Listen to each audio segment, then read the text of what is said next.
Viral के चक्कर में कहीं हम खुद ही न गायब हो जाएं।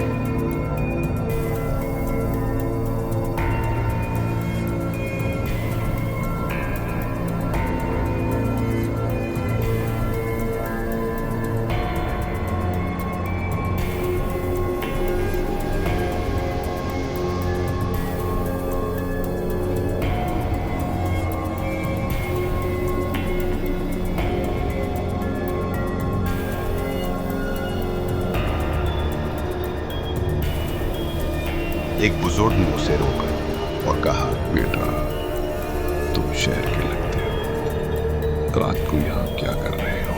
हम डॉक्यूमेंट्री बना रहे हैं, लोगों को सच दिखा रहे हैं।